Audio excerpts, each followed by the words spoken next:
yakin program ini akan terus dapat berjalan, tinggal bagaimana penyempurnaan di kemudian hari, dan ini salah satunya akan berimpact terhadap banyak pencapaian-pencapaian pemerintah pada hari ini. Tidak hanya penggerakan roda perekonomian, dalam rangka juga intervensi terhadap anak-anak stunting di kemudian hari, dan juga dalam rangka menyongsong Indonesia Emas tahun 2045. Terima kasih Ibu Ketua. Wabillahi taufiq wal hidayah. Wassalamualaikum warahmatullahi wabarakatuh. Waalaikumsalam. Terima kasih Pak Ade Rizky. Ini sudah jam 12 lewat, saya izin perpanjangan terlebih dahulu Bapak Ibu sampai jam 13 terlebih dahulu ya. Karena ini masih kurang lebih 8 penanya lagi yang akan menyampaikan pendalaman. Izin ya ditambah sampai jam 1 ya. Selanjutnya Ibu Tuti, mohon bisa diperhatikan waktunya. Bersiap Pak Ahmad Ruhyat. Terima kasih pimpinan atas waktunya. Pimpinan Komisi 9 dan semua anggota Komisi 9 yang sangat saya hormati, juga kepada tamu kehormatan mitra kerja dari Komisi 9 yang sangat saya hormati dan saya banggakan. Jadi tadi banyak sudah kami mendengarkan antara paparan dan masukan dari Komisi 9. Tentunya program makanan bergizi gratis ini yang merupakan program prioritas nasional sangat bagus dan sangat dibutuhkan oleh rakyat.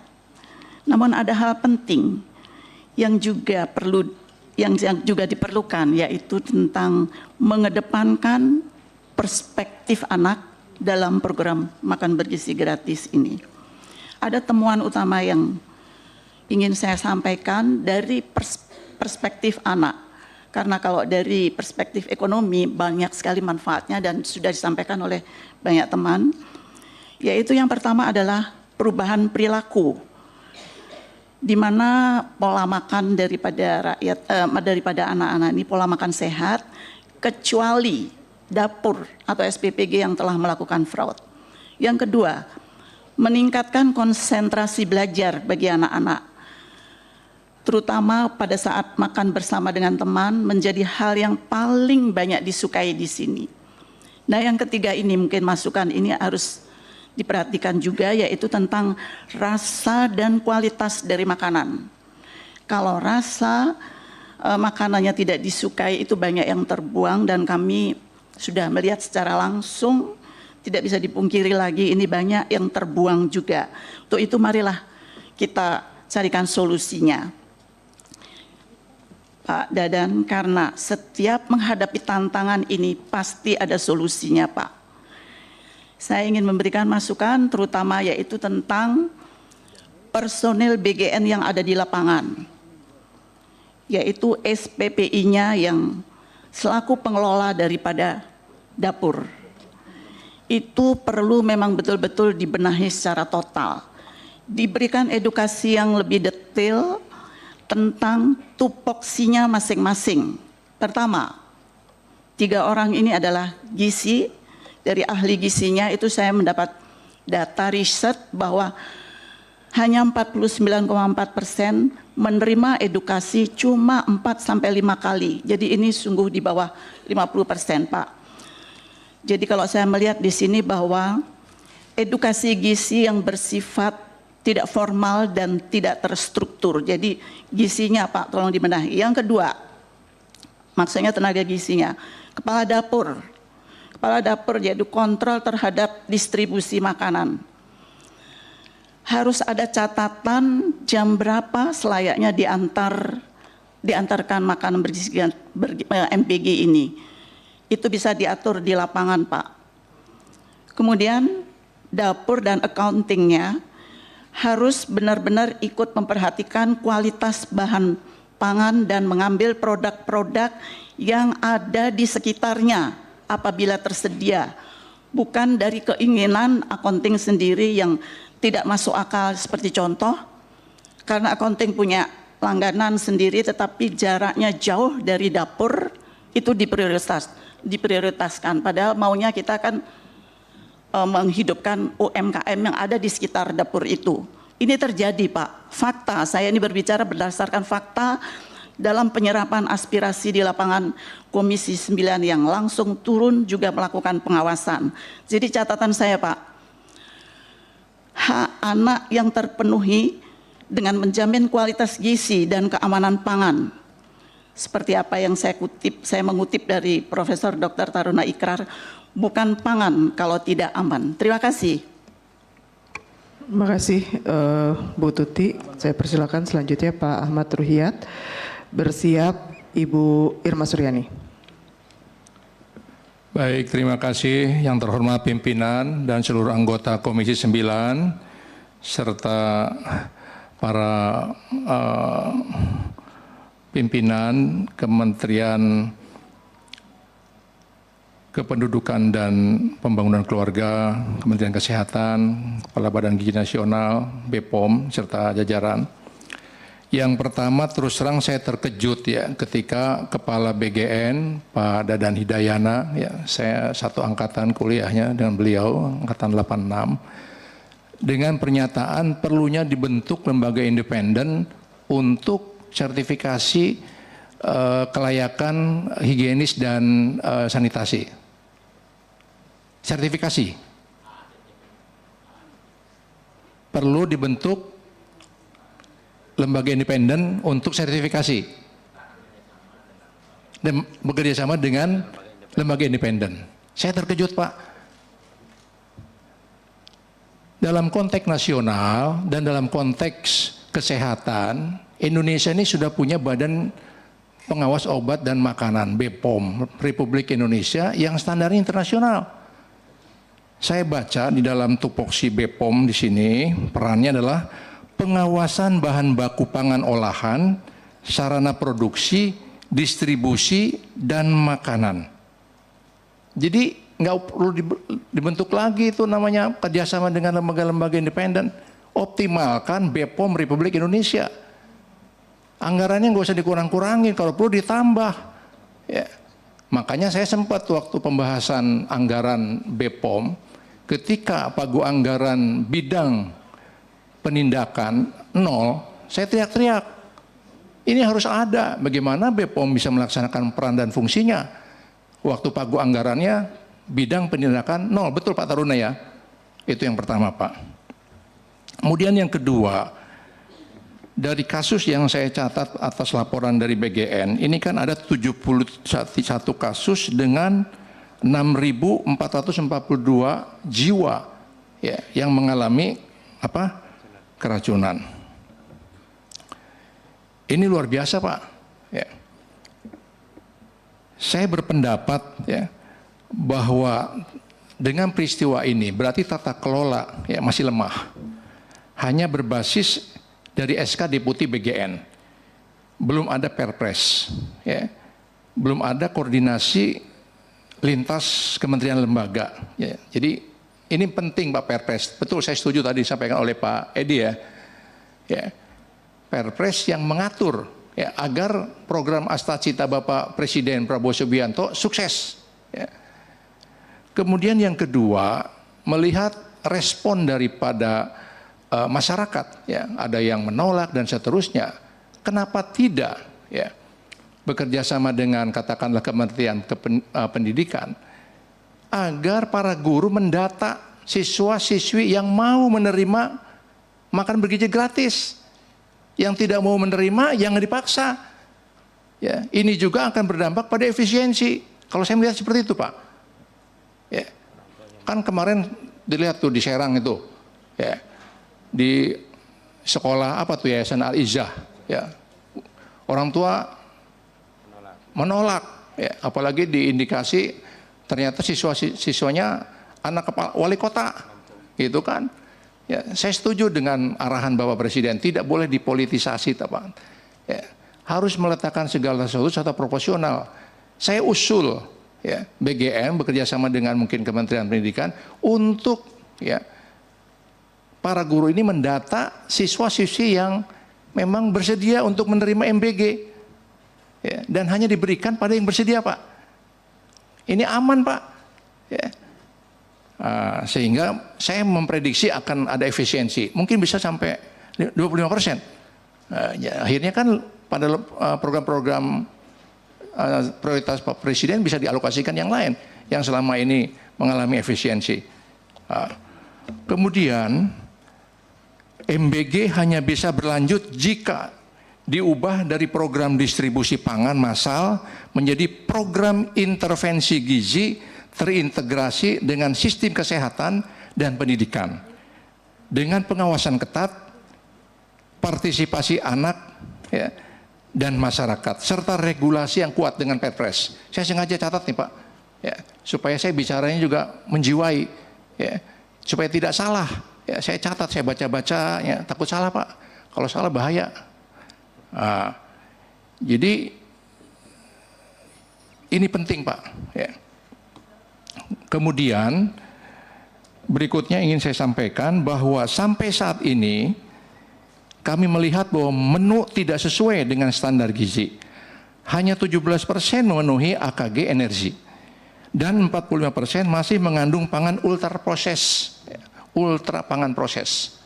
Nah, jadi perlu edukasi gizi. Ya. Anak lebih melihat manfaat kesehatan. Ya. Bagaimana anak-anak punya paradigma ya, bahwa makan MBG ini menyehatkan. Ya. Jangan sampai paradigmanya untuk mengurangi uang jajan misalkan, ya, meskipun itu mungkin ada dampaknya. Mungkin demikian Pak beberapa pendapat yang dapat saya sampaikan sebagai rasa sayang ya pada mitra, karena Pak Dadan Hidayan ini teman satu angkatan ya Pak ya 86, jadi saya merasa terpanggil Pak, merasa sayang sama Bapak. Terima kasih. Assalamualaikum warahmatullahi wabarakatuh. Waalaikumsalam, terima kasih Pak Ahmad Riyad. Dipersilakan Ibu Irma Suryani, bersiap Bu Neti. Bismillahirrahmanirrahim. Assalamualaikum warahmatullahi wabarakatuh. Pimpinan Komisi 9 yang saya hormati, kawan-kawan Komisi 9 yang saya hormati dan cintai, seluruh mitra kerja yang hadir pada kesempatan siang hari ini yang saya hormati. Pertama, terima kasih atas semua paparan yang sudah disampaikan para mitra yang sudah disampaikan pada kesempatan RDP siang hari ini. Kami ingin menyampaikan catatan khusus kami terkait dengan sejumlah titik kritis atas pelaksanaan MBG yang harus segera dibenahi. Pertama, tata kelola dan regulasi yang sampai hari ini masih abu-abu dan itu menjadi kelemahan mendasar dalam pelaksanaan makan bergizi gratis. Di mana sampai dengan hari ini, mohon maaf, tadi juga disampaikan Pak Edi terkait dengan Perpres, ya, peraturan Presiden. Ini penting karena terkait dengan payung hukum yang akan menjadikan dasar Kementerian Kesehatan, BPOM, BKKBN ini bisa melakukan kerja di daerah.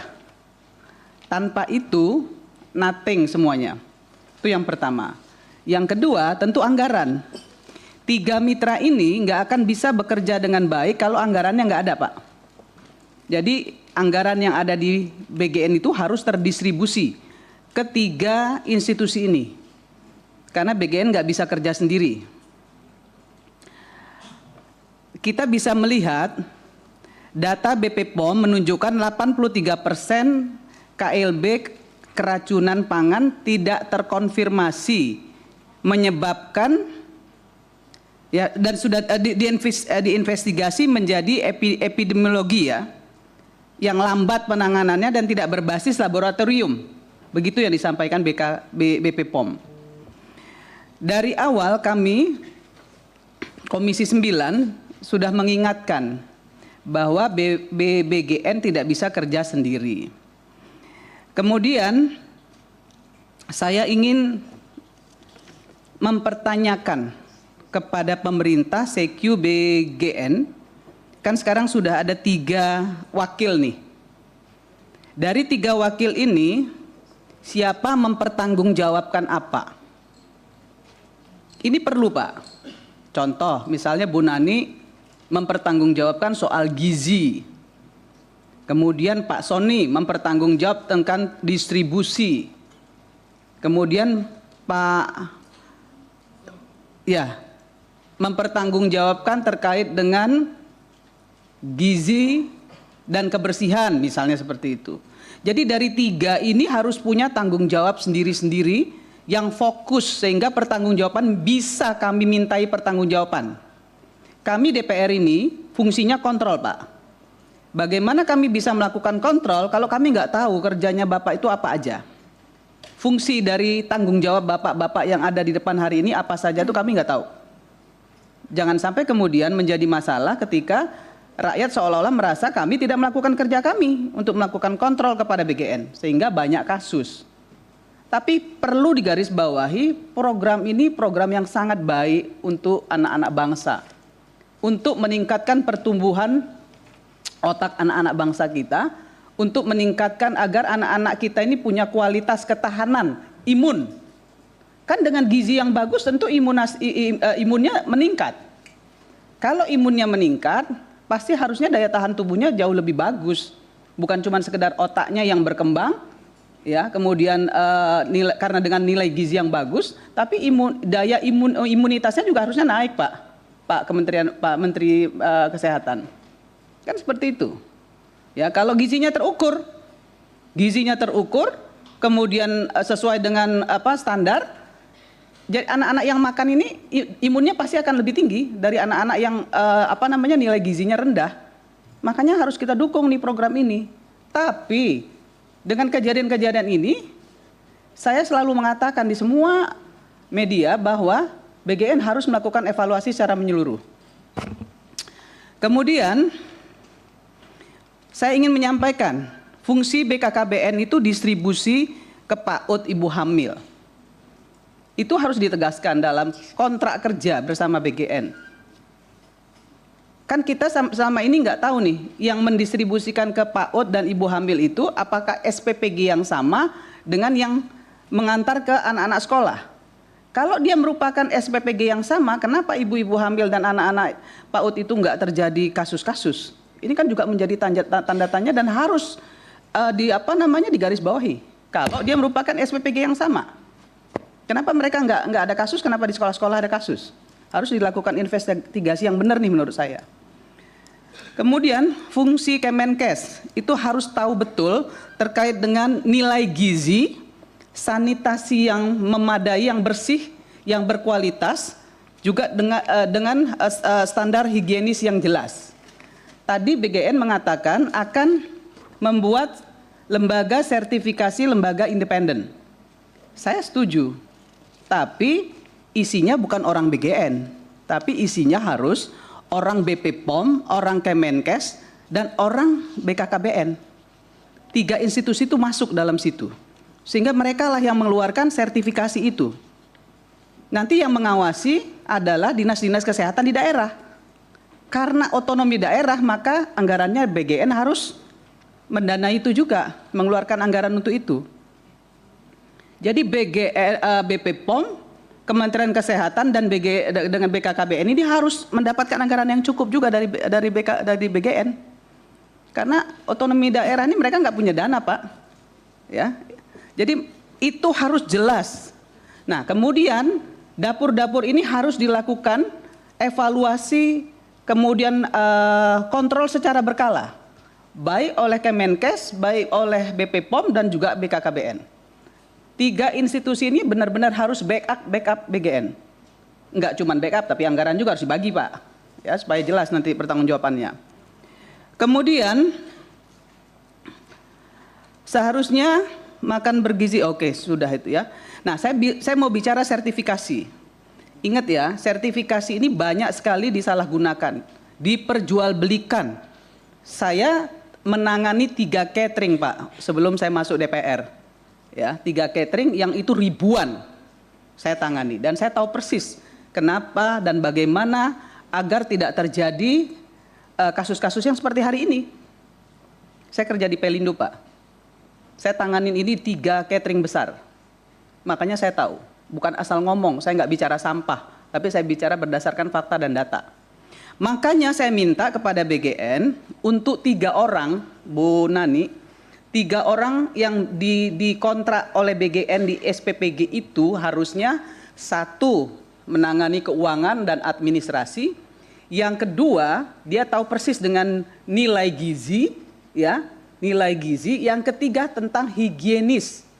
Higienis itu nggak hanya menyangkut makanan, tapi juga menyangkut dengan kondisi di SPPG di dapur. Dia harus tahu di mana meletakkan pangan kering dan pangan basah. Di mana dia harus punya room untuk pangan kering dan pangan basah. Itu harus tersedia di dalam SPPG. Maka kemudian yang harus dilakukan adalah kontrol. Siapa yang melakukan kontrol? BP POM dan Kementerian Kesehatan. Kementerian Kesehatan turunannya siapa? Dinas-dinas kesehatan. BP POM siapa? Ya ada Lokapom di sana, ada BP kawan-kawan di BP POM di daerah juga. Tapi lagi-lagi saya harus mengingatkan anggarannya. Kalau nggak ada anggarannya, mereka nggak akan bisa jalan melakukan ini. Nah, karena anggaran inilah yang seharusnya memang terbagi dengan baik agar program pemerintah ini betul-betul bermaslahat. Ingat ya, ini program presiden, program utama ya, untuk mencerdaskan anak-anak bangsa loh ini. Jangan kita pernah mikir, jangan pernah juga ada di pikiran kita, di pikiran SPPG, di pikiran masyarakat bahwa ini makan gratis, tapi makanan bergizi. Bukan makan kenyang juga, tapi makan bergizi. Kan ada yang selalu ngomong, misalnya, kok makanannya cuma segini, anak SD kok sama anak SMA makanannya sama? Ya memang sama, karena dia bukan makan kenyang, tapi dia makan bergizi.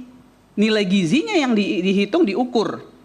Nah, ini juga harus tersampaikan kepada semua anak-anak agar dia tahu, mereka tahu yang dimakan itu apa, untuk apa, fungsinya apa. Mereka harus tahu. Sehingga ketika mereka makan, mereka jadi mereka berpikir, oh iya ya, ini untuk menambah perkembangan otak saya sehingga saya akan cerdas, sehingga imunitas saya akan menjadi baik, misalnya seperti itu. Itu harus tersampaikan. Nah, tadi disampaikan juga oleh Pak Ruhyat, oleh Pak siapa tadi saya lupa, yang dari PAN, soal kenapa politisi saja yang disebut. Kalau menurut saya nggak penting mau politisi, mau Polri, mau TNI, mau siapapun yang mempunyai dapur, tapi yang penting tuh tanggung jawabnya. Saya punya informasi kok ya, kalau Polri itu punya 600 SPPG loh. Mohon maaf, mungkin saya salah, tapi saya dapat informasi itu. Tapi saya juga dapat informasi bahwa dapur yang di bawah Polri itu nggak ada yang berkasus. Karena dapurnya sesuai dengan standar. Artinya sekarang bukan terkait dengan siapa, tapi terkait dengan bertanggung jawab atau tidak bertanggung jawab orang itu. Jadi sekali lagi soal sebutan politisi, mohon maaf nih jangan dipolitisasi. Kami ini udah hancur lebur nih, DPR ini dibusukin nih. Jadi jangan ditambah lagi dengan pembusukan-pembusukan yang seperti ini. Saya marah betul nih soal ini. Karena apa? Kami di Komisi 9 tanya sama Pak Dadan. Pak Dadan, berapa banyak yang saya usulkan ke Pak Dadan? Bukan punya saya, tapi punya orang-orang yang berkualitas. Saya bilang sama Pak Dadan, saya sudah cek dapurnya, saya sudah lihat Pak Dadan, tapi ini kalau masuk mental terus. Benar nggak Pak Dadan? Saya minta ke Pak Dadan kan? Pak Dadan bilang, iya Bu Irma nanti saya kawal. Nggak ada urusan dengan saya pribadi. Nggak ada urusan urusan dengan teman-teman di Komisi 9 ini, nggak ada, semuanya ingin membantu BGN. Ingin membantu Pak. Karena Bapak mitra kerja kami. Jadi kalau kerja BGN itu baik, maka kerjanya anggota Komisi 9 itu baik Pak. Itu yang selalu kami lakukan. Kalaupun kami misalnya melakukan kritisi secara konstruktif kepada Bapak, itu tugas kami. Supaya apa? Supaya yang kami kontrol itu kinerjanya bagus, maka anggota Komisi 9 Wakil Rakyat ini juga bekerja dengan baik.